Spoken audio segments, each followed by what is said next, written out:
ఈ నూతన సంవత్సరంలో నూతనమైన తీర్మానాలు తీసుకున్నారని నమ్ముచున్నాను. నూతనమైన తీర్మానాలు తీసుకున్నాక మరలా అదే జీవితాన్ని ప్రతి సంవత్సరం సాగుతున్నట్లు అనుభవిస్తున్నారా?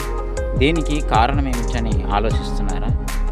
అయితే దేవుని వాక్యం ఇలా చెప్తుంది, శక్తి చేతనైనను బలము చేతనైన కాక ఆత్మచేతనే ఇది జరుగునని హగ్గయి 4:6 రాయబడింది.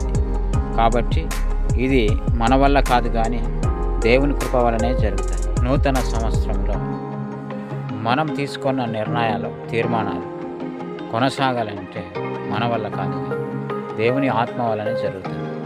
యెహెజ్కేలు గ్రంథము 36వ అధ్యాయము 26-27 కూడా, నూతన హృదయము నేను మీకు ఇచ్చేదను, నూతన స్వభావం మీకు కలగజేసేదను, రాతి గుండె మీలో నుండి తీసివేసి మాంసపు గుండెను మీకు ఇచ్చేదను, నా ఆత్మను మీ అందించి నా కట్టడలను అనుసరించువారుగాను నా విధులను గైకొనువారుగాను నేను మిమ్మల్ని చేసేదను అని రాయబడింది.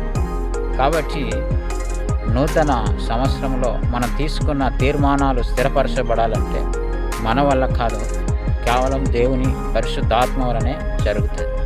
కాబట్టి ఈ నూతన సంవత్సరంలో దేవుని ఆత్మతో మనం కలిసి ముందుకు కొనసాగినట్లయితే మనం తీసుకున్న తీర్మానాలు పరిశుద్ధాత్మ శక్తి చేత స్థిరపరచబడతాయి.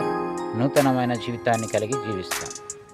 అలాగే 103వ కీర్తన 5వ వచనంలో, పక్షిరాజు యవనం వలె నీ యవనము కొత్తదగుచున్నాడు, మేలుతో నీ హృదయం తృప్తిపరచుచున్నాడు అని వ్రాయబడింది. కాబట్టి పక్షిరాజు బలమంతా పోయిన తర్వాత బండ సందులోకి వెళ్ళి తనకు బలము వచ్చే వరకు బండ సందులో సమయాన్ని గడుపుతుంది. అదే రీతిగా మనము కూడా దేవుని సన్నిధిలో వాక్య ధ్యానంలోను ప్రార్థనలోను సమయాన్ని గడిపితే నూతన బలం పొందుకుంటాము.